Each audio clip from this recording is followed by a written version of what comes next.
Het u al ooit vir 'n oomblik gaan stil sit en dink oor hemelvaart? Het jy al ooit gedink dat so 'n geweldige groot gebeurtenis plaasgevind het, dat die wêreldgeskiedenis daarvan kennis neem? Dat almal wonder, wat is aan die gang? Ons lees hier, die disippels staan daar en kyk na die hemel sonder begrip.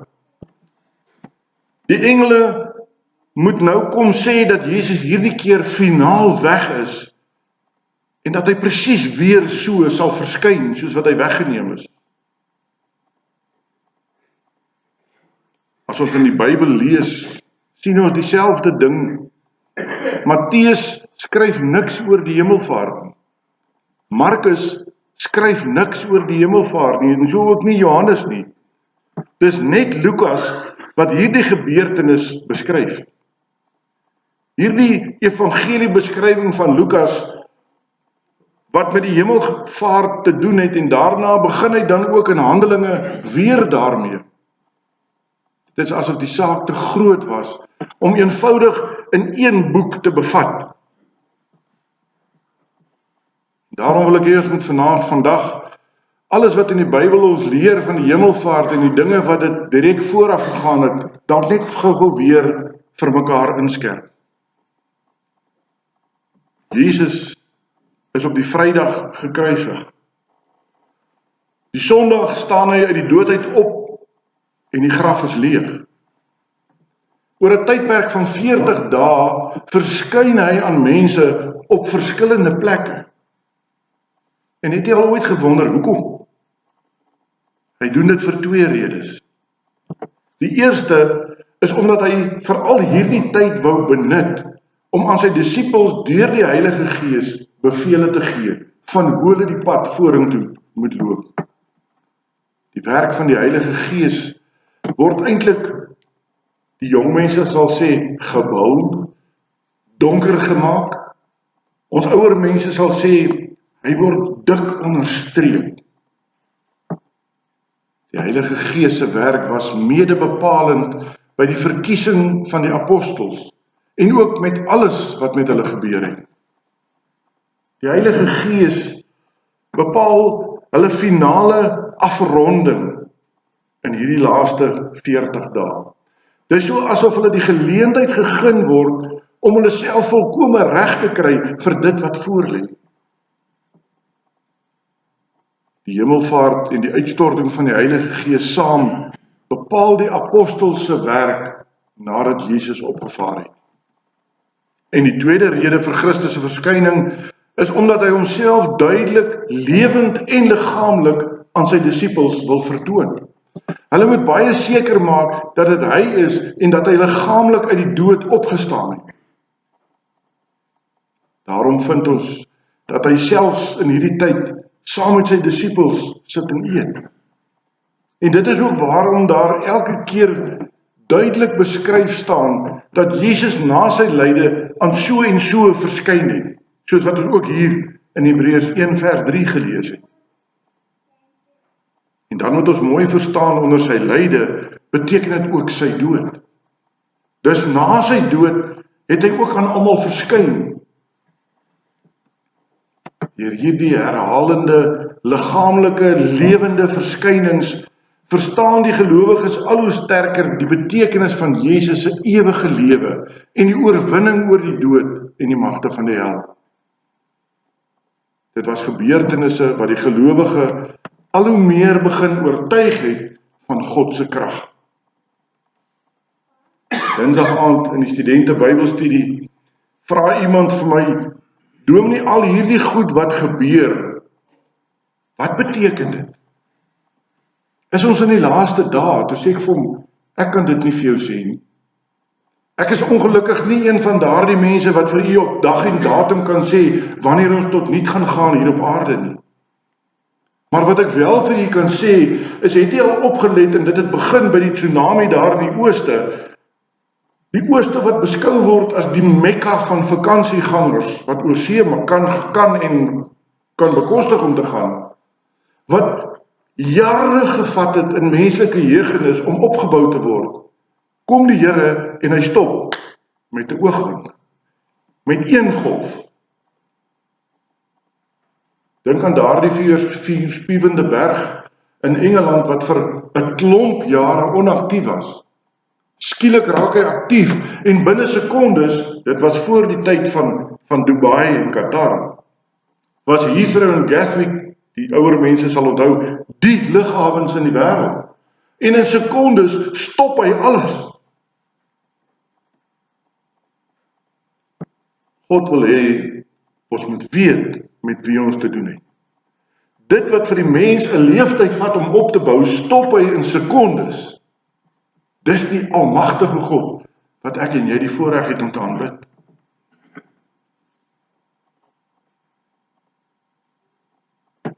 Jesus het aan sy disippels en aan verskeie mense homself tentoongestel, homself gewys in die 40 dae. En dan wil ek hê, u moet mooi oplet na die tydperk van 40 dae. 40 dae was in die Bybeltyd 'n tyd wat moes verloop het om enige vergissings of twyfel heeltemal uit te skakel. Hulle standpunt was, as 'n saak vir 40 dae kon aanhou, dan hoef dit nie meer bevraagteken te word nie. 40 dae is ook 'n tydperk van volledigheid, tesame met sekerheid. Kom ek noem vir julle 'n paar voorbeelde. Genesis 8 vers 6, 40 dae lank het dit gereën tydens die sonvloed. Eksodus 24 en 34, Moses was 40 dae lank op die berg toe hy die wet van die Here ontvang het.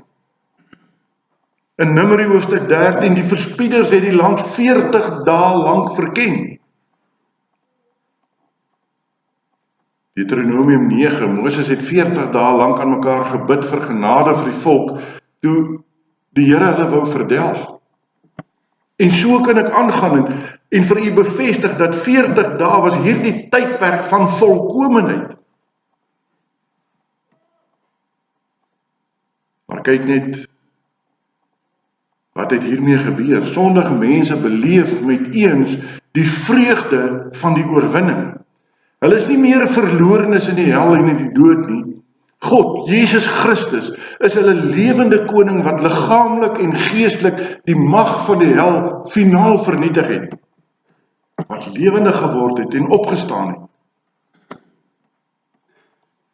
Ons kan almal geniet om te lewe deur te weet dat ons liggaamlik uit die dood opgestaan het saam met Jesus Christus, dat ons 'n ewige lewe het wat voor ons lê.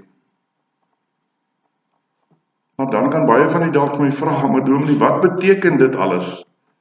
Dit is wat die Here Jesus hier in die laaste oomblikke ook vir sy disippels leer. Ons moet aan die werk spring en verkondig dat God sy reg op 2 maniere handhaaf. Die eerste deur sondaars te straf vir hulle verkeerde dade. Hy betoon om Christus wil ook genade aan diegene wat glo en hulle self bekeer van hulle verkeerde lewe. En dis toe asof die disippels dadelik verstaan dat hier van koninkrykswerk gepraat word. Toe hulle vra, Here, gaan U in hierdie tyd die koninkryk van Israel weer oprig? Let daarop dat Jesus hulle toe nou nie berispel oor die vraag of die koninkryk weer opgerig gaan word nie, maar wel oor die tyd daarvan. Om die tye te ken, my liewe broer en suster, kom die mens nie toe nie. Moet daarom nie dat iemand u mislei met 'n dag en 'n datum en 'n tyd nie, want die Here sê in sy woord, nie eens die engele in die hemel sal weet nie. Dit is bloot nuuskierigheid. En dit het weinig met saligheid te maak. Die tye en die geleenthede het God in sy almag bepaal en hy weet. Die dubbele woordgebruik dui aan dat elke tyd en geleentheid tot in die fynste besonderhede wel deur God bepaal is. En dan staan daar in vers 8 dat ons moet uitspring en dat ons moet werk. Soos wat die geskiedenis aangaan, moet ons iets met hierdie evangelie wat ek en jy die voorreg het om te ontvang, ons moet iets daarmee doen. Vers 8 sê, maar julle sal krag ontvang wanneer die Heilige Gees oor julle kom, en julle sal my getuies wees in Jerusalem, sowel as in die hele Judea en Samaria, en tot aan die uiterstes van die aarde. En nou wil ek vinnig terugspring na die begin van die preek, daar by vers 2. Die Heilige Gees gaan ons krag gee, en dan moet ons die Here se getuies wees. Ons moet getuig dat die Here Jesus lewe, en dat hy weggevaar het na die hemel toe. Dit was ook presies wat op daardie oomblik gebeur het, want toe Jesus aan die disippels vertel het, dat hulle sy getuies moes wees, het 'n wolk hom voor hulle oë kom wegneem. 'n magtige gebeurtenis vind hier plaas. Voor hulle oë beweeg die Here Jesus uit die tyd van die wêreld en in die ewigheid in. Dit bevestig opnuut God se almag. Hy word deur geen grense gebind in sy krag nie, en ook nie in die uitvoering van sy opdragte nie. Toe staan die disippels daar en bekyk die hemel. Hulle was so verbuisterd dat hulle eintlik vir 'n oomblik half tot stilstand geruk is. Die twee manne in wit klere moet hulle eintlik wegstuur en vir hulle sê, toe, gaan doen nou julle werk. En die Here Jesus wil vanaand vir u en vir my sê, kom Herman, kom Peer, kom wie ook al se naam, kom ons hou op rond staan, gaan uit en werk. Net voor die hemelvaart gee Jesus opdragte en toe gaan hy heeltemal onverwags weg. Die disippels was nie daarop voorberei nie. Die twee manne met die blink klere sê aan hulle dat Jesus net so sal kom soos hy weggegaan het. Onverwags. Ek kan nie weet wanneer dit gaan wees nie. En hy sal wil sien wat van sy opdragte geword het, wat hy aan u en aan my nagelaat het. En so, met die weggaan van Jesus, het die eindtyd begin. Die hemelvaart en die wederkoms van Christus is onlosmaaklik aan mekaar verbind. U en ek wag nou op die wederkoms. Ons is angstig, ons is opgewonde. Maar die vraag is, toon ons lewe en ons wêreld die tekens van die verwagting van die wederkoms. Mens na die wêreld kyk, dan lyk dit eerder asof ons wêreld soos die wêreld in Noag se tyd die mag en die tyd wat God aan hom skenk gebruik om hom ryp te maak vir die oordeel van die Here. Openbaring 13 tot by die laaste hoofstuk leer dit ook vir ons so, wanneer die wêreld op die hoogtepunt van sy mag sal wees, gaan dit plotseling ineenstort met die verskyning van Jesus Christus. Die laaste dae gaan verskriklike dae wees, sê die Bybel. Maar die wonderlike is, ons as gelowiges, hoef ons nie dood te bekommer oor hierdie dae nie, want ons is veilig. Ons Here het vir ons die ewige lewe, die versoening van al ons sondes bewerk. En met sy hemelvaart het hy juis bewys, dat daardie krag hom nie gaan stuit, of kan stuit, om dit wat hy hom voorgeneem het, te doen nie. Wat hy op aarde met sy lyde en sy sterwe verwerf het, dit versorg hy nou uit die hemel deur sy woord en die kragtige werking van die Heilige Gees onder elkeen van ons tot en met sy wederkoms. Lees ons nie in Matteus 24 vers 30 en dan sal die teken van die seun van die mens in die hemel verskyn. En dan sal al die stamme van die aarde rou bedryf en die seun van die mens sien kom op die wolke van die hemel met groot krag en heerlikheid. En hy sal sy engele uitstuur met harde trompetgeluid. En hulle sal sy uitverkorenes versamel uit die 4 windstreke, van die een einde van die hemel af tot die ander einde daarvan. Die betekenis van die hemelvaart is dus dat God daarmee aan elkeen van ons geopenbaar word. Dat sy krag strek oor hierdie wêreld en die een en oor een van al die engele. Sy krag strek oor tyd tot in die hiernamaals. Hierdie openbaring van sy krag moet ons in ons geloof versterk, om hom te loof en te prys, en om altyd te leef met daardie sekerheid, dat ons aan God behoort, dat hy niks van ons vervreem nie, nie nou nie, en ook nie in ewigheid.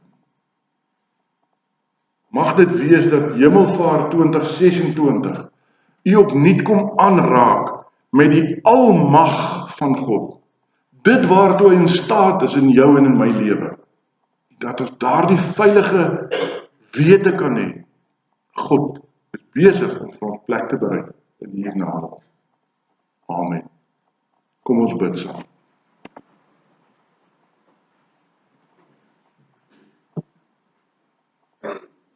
Almagtige God en Hemelvader,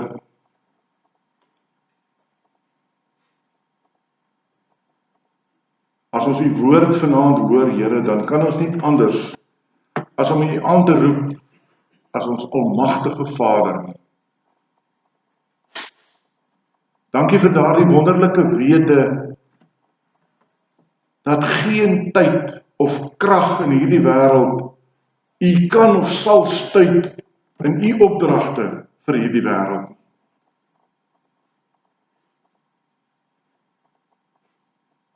Dankie dat ons vanaand weer opnuut kon hoor dat ons veilig is in u, wat vir ons die ewige lewe gaan voorberei en plek gaan berei het, om saam met u aan die regterhand van God die Vader te kan gaan sit. Here, dan is ons eintlik vanaand oorstelp van vreugde, om te weet ek sondaar mens is kind van God. Here, en daarom pleit ons, omdat ons so baie dinge verkeerd doen in u oë, in u opdragte, wil ons vanaand kom pleit om vergifnis, en ons wil ons lewenspakkies aan u voete kom neersit, en ons wil vra, Here, vergewe ons, en lei ons op die pad wat u wil hê ons moet wandel. Dankie, Here, dat ons so 'n groot menigte is wat vanaand hier saamkom om Hemelvaart te herdenk. Dankie vir die wil in elkeen se hart om op te kom, om aan u te kom dankie sê vir dit wat u vir elkeen van ons gedoen het. Seën ons saam as sy hier, en waar ons na ons huise vertrek, gee dat ons veilig sal inkom by ons bestemmings, en dat ons 'n nagrus sal inkry om môre te kan opgewek word met nuwe krag, met nuwe ywer, met nuwe denke, met 'n nuwe besef van die veiligheid in die hande van Jesus Christus. Ons bid dit met dankbare harte in die naam van Jesus Christus. Amen.